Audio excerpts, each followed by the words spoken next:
শুভ সকাল, কেমন আছো সবাই? আশা করি সবাই ভালো আছো, সুস্থ আছো। আমরাও ভালো আছি। তো এই যে রবার, এইটা দিয়ে মুছো, এটা ভালো। সকালবেলা ঘুম থেকে উঠেই আগে ছাতু বানিয়ে নিয়েছি একটুখানি। ভুট্টা মা ভেজেছে, অনেকগুলো ভেজেছে, কিন্তু এতগুলো যদি মিক্সচার মেশিনে ছাতু বানাই তাহলে ওই ব্লেডটা না ইসে হয়ে যায়, ধার কমে যায়। তো এই জন্য মেশিন থেকে ভাঙিয়ে নিয়ে আসবে। 2 জগের মতো শুধুমাত্র বানিয়েছি। ছাতু বানানোর পর জিরা গুঁড়া করলাম, লঙ্কা ভেজে দিয়েছে, লঙ্কার গুঁড়া করলাম, শুকনো লঙ্কা। তাহলে কি হয়, বাটাবাটি করতে হয় না, ওগুলোই প্রত্যেক দিন সবজিতে দেওয়া হয়ে যায়। করে দিয়ে আসলাম রান্নাঘরে। আমিও একটু ছাতু খেয়ে নিয়েছি, জুইও একটু ছাতু খেয়েছে। খাওয়ার পর এই যে ওকে পড়তে বসিয়ে দিলাম। আর পড়ার শুরুটাই নাকি ও ড্রয়িং দিয়ে করবে, তাই ড্রয়িং করতে দিলাম, যেটা চাচ্ছে।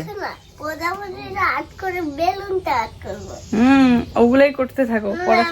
ঠিক আছে, করো করো করো, নাও। তো না হলেও পড়তে বসবেই না, খেলবে।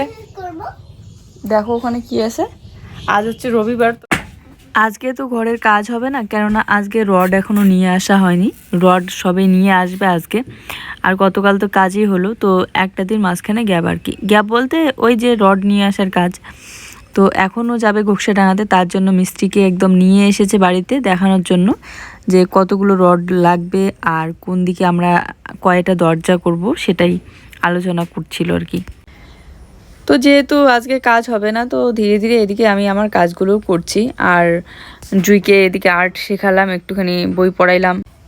এই সকালবেলাটা বাচ্চাকে একটু যদি ভালোভাবে পড়ানো হয়, সব বইগুলো বিশেষ করে, তাহলে অনেকটা সময় লাগে। আর তখন এই যে বিছানা গোছানো, এগুলো কাজও একটু দেরি হয়ে যায়।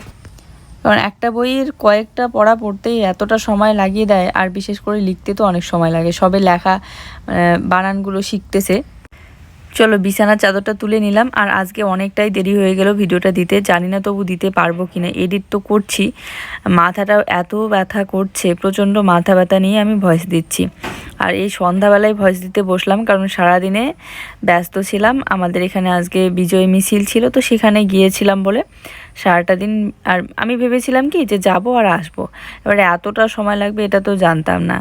তো এই জন্য আজকেও দেরি হয়ে গেল। এদিকে বালিশ কভারগুলো ধুয়ে দিয়েছিলাম, সব শুকিয়ে গিয়েছে। বালিশগুলো মানে কভারের ভিতরে ভরে রাখি, আর তার সাথে বিছানার চাদরটাও বিছিয়ে নিলাম। হঠাৎ করে আবার খাটটাকে দেখো এই সাইডটাতে বসাতে হঠাৎ করে এখানকার ঝালাইটা খুলে গিয়েছে। তো এটা আর জয়েন করা যাবে না, কেননা একবার জয়েন দিয়ে নিয়ে আসা হয়েছে। এই জন্য এখানে একটা এই যে এরকম লাঠির মতো লাগিয়ে দিয়েছে। এর আগে একদিন খাটের ওই সাইডটা ভেঙেছিল, কারণ ওই জায়গায় মাঝখানে যেহেতু কোনো খুঁটি দেওয়া নেই, আর আমাদের খাটটা যেহেতু অনেকটাই বড়, 6-7 ফুটের মানে খাট আর কি। তো এই জন্য ওই জায়গাটা নর্মাল হয়ে থাকে, অনেক লোক একসাথে এক সাইডে বসলে তখন ভেঙে যায়। তো তারপরে ঝালাই দিয়ে ঠিক করে নিয়ে এসেছিল জুয়ের পাপা। এখন আবার ওই জায়গাটা ভাঙলো, এবারে তো আর মনে হয় না যে ঝালাই দেওয়া যাবে। এই জন্য আপাতত একটা খুঁটি লাগিয়ে রেখে দিয়েছে, যতদিন যায় যাবে এরকম করেই। আর একটা খাট ঘরের মধ্যে সব সময়ই প্রয়োজন হয়। তুমি একটু কাজ করে কাজের ফাঁকে বসবে, তো এবারে খুলে নিয়ে গেলে হয় সমস্যা, একটু বসারও মানে সেই জায়গাটা পাওয়া যায় না। তো খুলে নিয়ে গেলে ঝাড়াই দিতে কতক্ষণ সময় লাগে, খোলা আবার নিয়ে যাওয়া, আবার এনে সেট করা, অনেক কাজ থাকে তখন। যাক, এদিকে আজ ভাবলাম যে ঘরটা একটু মুছে নেই। এই যে বৃষ্টি হলেই না কেঁচো মাটি তুলে, আর এতটা সাইডগুলো বন্ধ করে দিয়েছি মাটি দিয়ে, হাত দিয়ে একদম ভালোভাবে ঠেসে ঠেসে চাপা দিয়ে তারপরে মুছেও দিয়েছি। তারপরেও মানে জানি না কীভাবে মাটি ভেদ করে একদম জল চলে আসে, মাটি ফেটে। তো যখন ওরকম করে কেঁচো মাটি তোলে বা হচ্ছে ওই মাটিগুলো ভেদ হয়ে জল ঢুকে, তখন মোছাটা খুব তাড়াতাড়ি নষ্ট হয় আর দেখতেও ভালো লাগে না।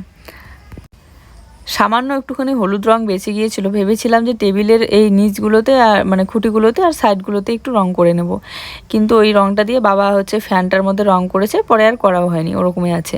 আর দরজা দিয়ে সোজা মানে ঢুকতেই রান্নাঘরে টেবিলটাই চোখে পড়ে। আজকে যেহেতু মাথা ব্যথা নিয়ে ভয়েস দিচ্ছি, কি বলতে কি বলে ফেলছি জানি না, তবে ভুল হলে ক্ষমা করে দিও। আর শুধু শুধু না হলে দিনটা মিস যাবে, তাই ভাবলাম যতটুকুই মানে শ্যুট করা আছে দিয়েই দেই ভিডিওটা। আর মেকআপের ব্যাগটা বাইরে রেখে দিয়েছি, এখনও শোকেসের ভিতরে যেহেতু রাখি নিচেরটাই, নিচের স্টেপটাতেই, না হলে চিকা ইঁদুরের যে অত্যাচার। হেয়ার স্টাইলের জন্য মেশিনগুলো বের করেছিলাম, রড নিয়ে আসতে, 100 টাকা রড নিয়ে আসলো সবে।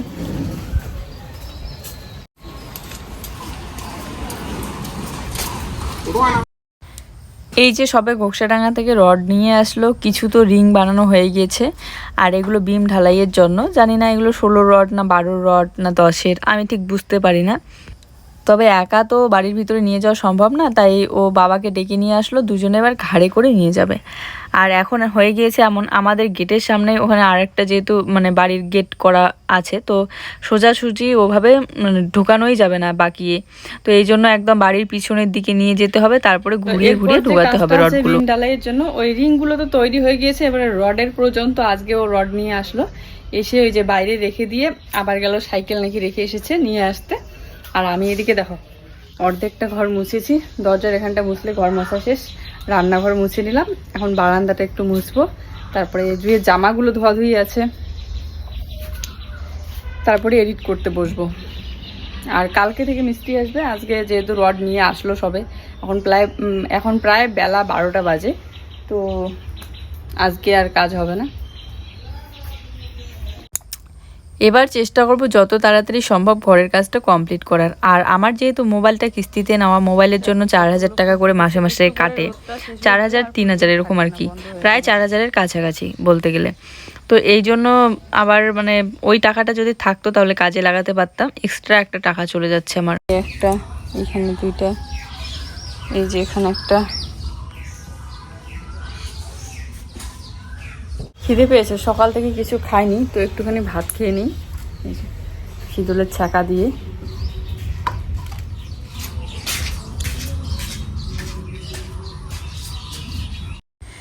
আজকে আর শক্তি হলো না মিউজিক টিউজিক লাগিয়ে সুন্দর করে ভিডিওটাতে ভয়েস দেবো, এডিট করব, সাজাবো। ভিডিওটা অনেক বড়ই ছিল, সেভাবে আর সময় দিয়ে কাটতে মানে এডিটও করতে পারলাম না, তাড়াহুড়ো করে করছি, কারণ এমনিতেই রাত হয়ে গিয়েছে প্রায়, আর দিতে দিতে কয়টা বাজবে জানি না। তো দেখো এতটা রাস্তা ঘুরিয়ে এখন নিয়ে যেতে হচ্ছে রডগুলো বাড়ির পিছনের দিক থেকে, সোজা যে রাস্তা একটা গলির মতো হয়েছে, মানে টিনের একটা বেড়া খুলে দেওয়া হয়েছে, সেদিক দিয়ে হয়তো বাড়ির ভিতরে রাখবে, আর না হলে এই বাড়ির পিছনের দিকেই থাকবে রাতটা। কাল তো কাজ হবেই। তো যাই হোক, এদিকে তোমাদের সাথে গল্প করছিলাম আর বাসনটাও মেজে নিচ্ছিলাম। এদিকে দেখো আমাদের কলের পাড়টা এখন কত সুন্দর চকচক করে জ্বলে, তাই কিন্তু কলের পাড়ের কাজগুলো করতে বেশ ভালো লাগে। পরিষ্কার পরিচ্ছন্ন রাখতে তো বরাবরই ভালো লাগে, কিন্তু হাত দিয়ে ওভাবে আমি ওই নারকেলের ছোট ঝাড়ুটা দিয়ে বালু দিয়ে সার্ফ দিয়ে ঘষে দেখেছি, এতটাও পরিষ্কার হয় না। ব্লিচিং পাউডার দেওয়ার পর কিন্তু অনেকটাই সাদা পরিষ্কার হয়েছে, আর যে শ্যাওলাগুলো আছে সেগুলো কিন্তু সব প্রায় উঠেই গিয়েছে। জানি না কতদিন এভাবে ঠিক থাকবে, আবার বৃষ্টি হলে হয়তো আবার শ্যাওলা পড়ে যাবে, যেহেতু কলের পাড়টা সেরকম একটা ফিনিশিংও দেওয়া হয়নি।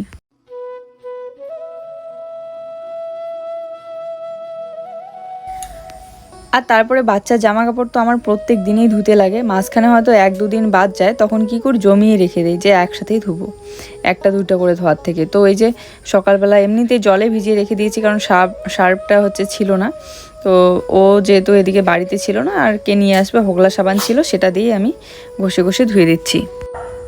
ফাইনালি আজ কিন্তু যখন মিস্ত্রি আসলো তখন আমরা ঠিক করলাম, ফাইনাল সিদ্ধান্ত নিলাম যে কোন দিকে ঘরের কয়টা দরজা হবে, কারণ এই রডগুলো যখন সেট করা হয়ে যাবে তারপরে আর অন্যদিকে করা সম্ভব না। তো যেদিকে যেদিকে রডের মাথাগুলো বের করে রাখবে সেই দিকটাতে আমরা বাড়াতে পারবো আর কি। তো লেট্রিন বাথরুম কোন দিকে হবে সেটাও ঠিক করলাম, নারিকেল গাছের ওইদিকে অনেক আগেই বলে রেখে দিয়েছিলাম, কিন্তু ওইদিকে দরজাটা কিভাবে হবে, রড কতটুকু কি বের করে রাখবে, সবটাই আজকে মানে ফাইনাল সিদ্ধান্ত নেওয়া হলো আর কি। আর বর্তমানে যেখানে আমাদের রান্নাঘর আছে, বারান্দা আছে, সেই দিকেও তো রুম বাড়বে, তো এই জন্য ওই দিকেও কিন্তু রডের মাথাগুলো বের করে রাখবে, যেমনটা করে রাখে। তো এদিকে বাসন মাজা ধোয়া, জামা কাপড় ধোয়া সব চার্জ নেই, এগুলো আগে মেলে দেই, ঘরে সাজিয়ে রাখি বাসনগুলো নিয়ে গিয়ে, তারপরে স্নানটা করে নিই, পরে একবারে বিকেলবেলা কথা হচ্ছে। চলো, বিকেলবেলা বলতে খাওয়া দাওয়ার পর আর আমার কোনো কিছু ভিডিও করতে ইচ্ছে করে না, তখন মনে হয় যে একটু শুয়ে রেস্ট করি, খাওয়া দাওয়ার পর আর কাজ করতেও ইচ্ছে করে না, এই জন্য সবসময় চেষ্টা করি স্নান করার আগে কাজগুলো করার। তো চলো আজ একটু উঠোনটাও ঝাড়ু দিয়ে নিচ্ছি, সকালবেলা তো একবার ঝাড়ু দেওয়া হয়েছে, তারপরেও একটু নোংরা লাগছিল, আলু ঠালু এগুলো একটু মানে সরাসরি করা হয়েছে, আর ভুট্টার কাজগুলো সবে শেষ হলো আমাদের। এখন কিন্তু বাড়িতে আর একটাও ভুট্টা নেই, হ্যাঁ কয়েকটা ভাজা ভুট্টা আছে, সেগুলো ওই যে ছাতু বানানোর জন্য বললাম। তো এখন বাড়িটা অনেকটা ফাঁকা লাগে, আর চারিদিকটা ঝাড়ু দেওয়ার জন্য একটু জায়গা পাওয়া যায়। কয়েকদিন আগে চারিদিকেই ভুট্টা ঝাড়ু যে দেবো সেই জায়গাটা নেই, বারান্দাগুলো তো এই বারান্দা ওই ঘরের বারান্দা ভরে থাকে, শুধু উঠোনটাই একটু ফাঁকা ছিল। তবুও যদি ভুট্টাগুলো মেলে দেওয়া হয় তবুও বন্ধ হয়ে থাকে জায়গাগুলো। যাই হোক, এদিকে জামা কাপড়গুলো বাড়ির ভিতরে মেলে দিচ্ছি।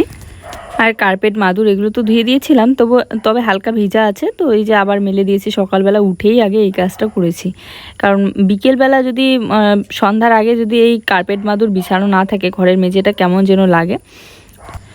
যেহেতু অভ্যস্ত হয়ে গিয়েছে, আর ওখানেই বিকেলবেলাটা বা সন্ধ্যাবেলাটা একটু বসি, জুইকে বই পড়াই, তারপরে জুইকে খেতে দেই, আমরাও রাতে বসে খাই। তখন না থাকলে অসুবিধা হয় খাওয়া দাওয়াটা, তখন আমাদের এই ছোট্ট রান্নাঘরটাতে পিঁড়িতে করে বসে খাওয়া দাওয়া করতে হয়। যাক, এদিকে তখন অর্ধেকটা মুছেছিলাম, দুইটা ঘরেই মোছা হয়েছিল, কিন্তু বারান্দাটা মোছা হয়নি। তাতেই রড নিয়ে এসে ও চিৎকার করছিল যে আসো একটু বাইরে, আর তখনই চলে গেলাম। তাই এখন সবে এই কাজগুলো করে এই যে পুরো বারান্দাটাই মুছে নিচ্ছে। আর জুই হাঁটাচলা করে বারবার, ওরা এখন টিউশনে চলে গেল, তো এখন হাঁটাচলাও হবে না। তো আমার রান্না কমপ্লিট, আলু ভাজা করে নিয়েছি, আর দুপুরবেলাকার ভাত সবজি আছে, তো ওগুলোই খাওয়া দাওয়া করে নেবো। চলো, জুই সোনার পড়াও এদিকে কমপ্লিট। সুস্থ থেকো, দেখা হচ্ছে নতুন ভিডিওর সাথে।